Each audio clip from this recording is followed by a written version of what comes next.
All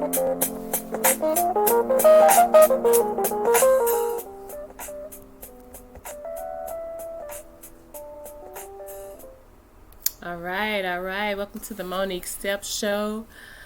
We have another episode for the church trauma growing up as a PK. PK meaning preacher's kid. And this episode is going to be talking about Jesus saves. Okay? It's going to be talking about what is Jesus saving his people from? What is Jesus doing? Is Jesus even real? I know. Stay tuned to find out. All right. Peace and blessings. This is what I was saying about when you have awakened to know the truth about Christianity and who Jesus Christ was and how this entity became who he was, This, when you awaken and find out the truth about this is a part where you should, become more open-minded and see. You step out that little box that they boxed you in and see on the outside like, well, damn, I've been lied to all this time. I've been doing all of this to do what? How has that truly set me free? How has it truly liberated me? No, it didn't liberate you. It just kept you in this small box. And this small box has a hamster wheel in it. And then you was on the hamster wheel. Just going somewhere, going nowhere fast. Making you think that if you pay your tithes, that you're the number one superstar Christian or something, or they made you feel like if you become part of the church's usher board, choir, Sunday school class, all this stuff. Paying your tithes and going to church every other day and going to church every Sunday make you feel like you're really doing something. That made you feel like you was really doing something. You shouting, hollering, screaming all day at church and just woo, and then leave and be hot and sweaty and tired. Tell me, yeah, we had a good service today. Woo, yeah, girl. Minister Buddy Rose said, yeah, he really put some points on that. Minister Buddy Rose. But with all of that being said, when you find out the truth, you finally break out that little ass box that they put you in, it'll make you fucking angry. It made me angry, mad, sad, and I was all kinds of feelings because I was like, once I found out I was in this small box, and then more stuff started opening up, and I started seeing a whole lot of other stuff, and it was just like, well, wait, the got doggone minute here. You heard me? Like, wait a minute. Damn. And Spirit was like, oh, you got to keep going because you need to see this. You need to see this.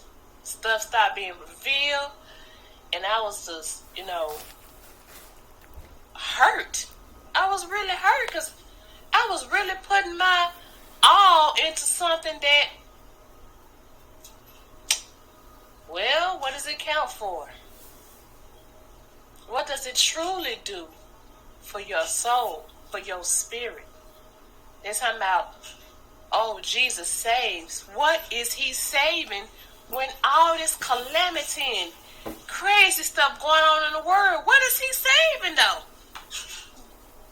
How many more people got to die in order for him to come down and save your ass? You know how long our people, our ancestors been saying that we've been living in the last days and, oh yeah, Jesus finna come back and get his people. When in the hell hell is he coming? How long does we have to wait, Master? Master, how long we have to wait for Jesus to come and save us? And when I say it like that, that's how, come on, so many years and centuries, decades of our ancestors have been saying it. And we in the 2000s now. So, how long is it going to take? Do you not understand? Then they try to scare you, fear tactic to make you go get saved. If you don't get saved, when Jesus comes, you're going to be left behind. You ain't came yet. That nigga ain't never came yet, so how in the world is you going to be left behind? Do you understand what I'm saying? It doesn't even make sense. How in the world is we going to sit here and say, Jesus saves, so go on and get saved, confess with your mouth that he is your Savior, and you'll be saved. And it's just like taking an oath to something that ain't even real. Why in the world would somebody teach us that? Why in the world would they put that in our minds and our spirits to keep us in control? Mind control. It starts with the mind. We already got the spirit. We the one got the spirit. So let's get them riled up and rile their spirit up. Then energy to come. And we can surf that energy from them and keep them bound to something that doesn't even exist. Well, it's the hard truth, but it is what it is. You can do your research. Do it. Search it. Because they still can't show up no bones of Jesus. But they find all kinds of bones from my ancestors in Egypt and Kemet. Gods, kings and queens and Nephilims and stuff. They can find all of that. But they never have yet found the bones of Jesus. That's another thing. The Holy Bible. I'm not discounting nothing. But I'm just being honest and being real about the truth. Speak your truth, girl. The Holy Bible come from something from our people that has already had written some knowledge and history or her story, but it's just been twisted and perverted so many times that is to the fact that if you even try to figure anything out, it's like in a riddle or something. You got to figure it out. You have to dig deep and really dive in to find out what is the true meaning.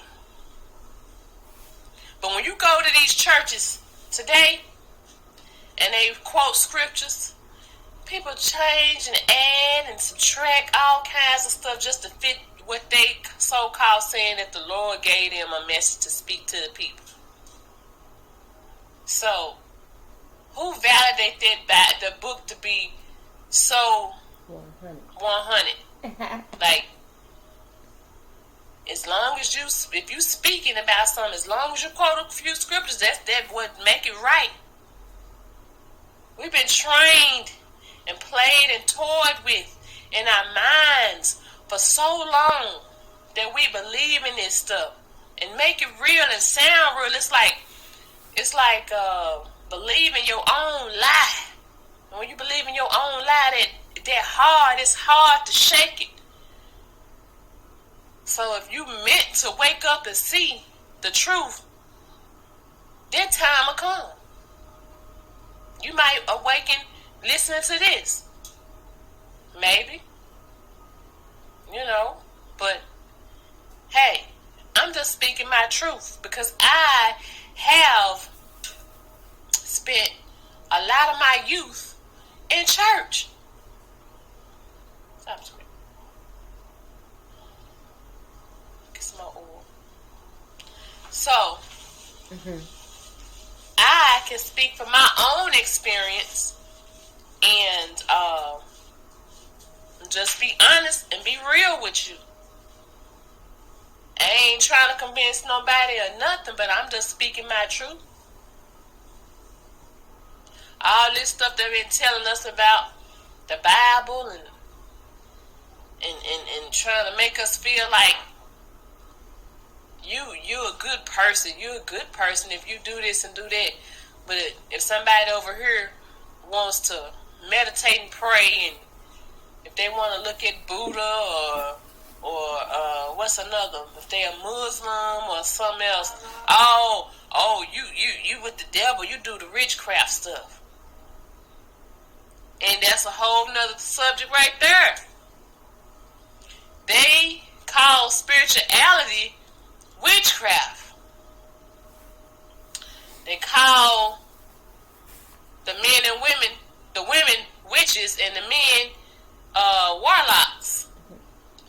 And that right there, I gotta speak on, because first of all, when they found out what our ancestors did with their spirituality, they twisted it all up on us, gave us some fake religion, and took the knowledge of knowing our true spirituality, and then turn around and want to call it witchcraft as if it's something evil or bad or dark, and then put fear in our people and keep pushing the Christianity and the religion on them to keep them from tapping in their real true culture. Power. Ooh. Now that right there is what, man, hit the head on the nail. When they did that, that's when we became fucked up, believing in this religious stuff. I don't give a damn if you Catholic, Muslim, Christian, all of the religions. All of the religions is part of the agenda. All of it. But being spiritual is you. Because you are a spirit having a human experience. So, when you tap into yourself, when you meditate and speak with yourself, you are having your spirit experience. You tapping into you, because you are a spirit. When you blow your breath, that's the air you feel, that's your spirit. That's you. You hear a voice talking to you. Most of the time, that's your higher self. That's you. Your higher consciousness talking to you.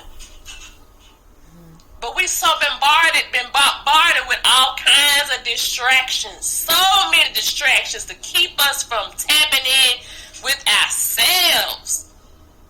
So that our energy could be controlled by outsiders that don't even have spirits, don't even have ancestors. They have forefathers. They could say it all the time if they want to, but they have forefathers. They don't have ancestors. So when we tap into our ancestral spirit, our cultures, that is our source of power. DNA activation. That is our source of power. Our spirituality. Okay? Not this man-made religions. Okay? I said religions. Religions. That's what I said. I didn't just point out Christianity. I'm saying all of them. Oh, well, I'm Catholic. Well, you too. What? Shh. The Roman Catholic Church started it all. The Vatican, all that. They started it all. research. You can research this stuff on your own. Mm-hmm. Just to know that all this that we've been holding on to, we've been so complacent of wanting somebody to come save us. Because we're too afraid to do the work for ourselves. We just got comfortable and complacent and being, I just wait on God about it. I just pray to God and just tell him this is what I want, and I leave it in God's hands, and that's it. What? If you do not get your ass up and get out there and get to working on it, what you want, you go out there and get it.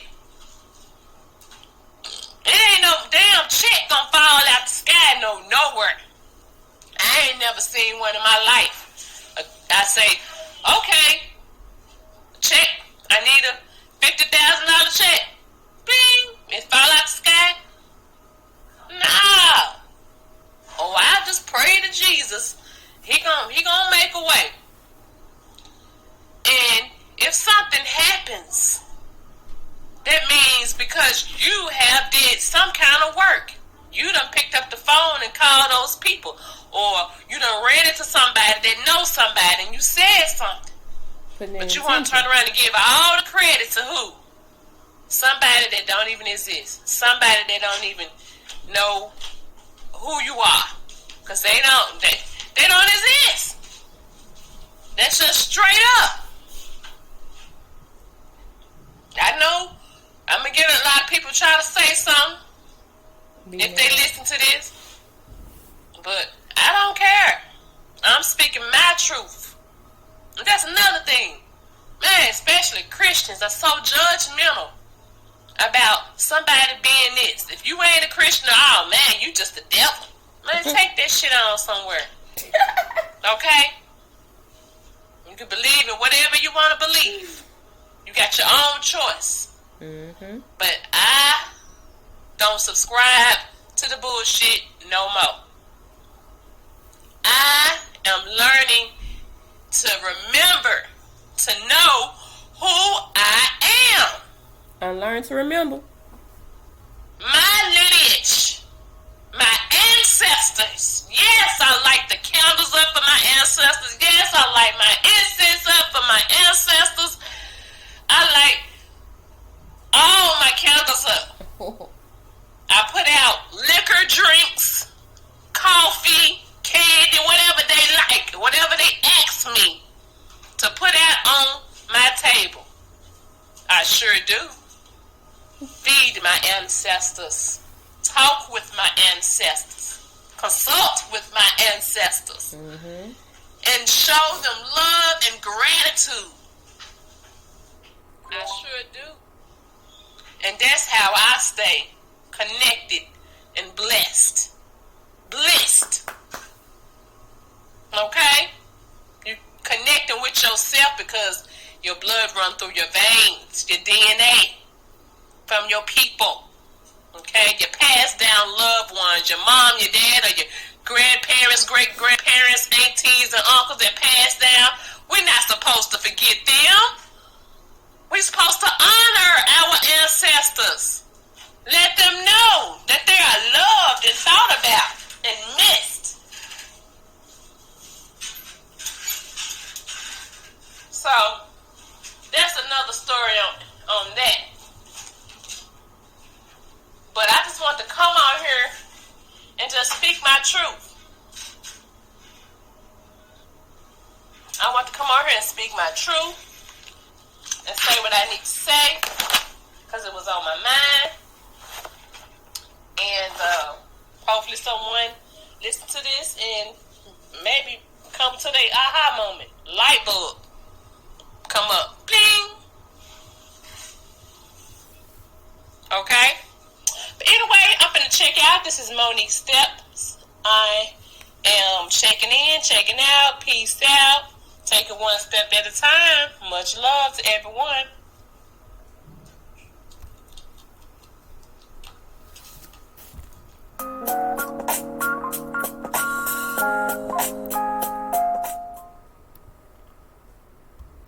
All right. Hope you enjoy this message. If it resonates, then receive it. If it don't, leave it. This is Monique Steps checking out. Stay tuned for the next episode. Much love.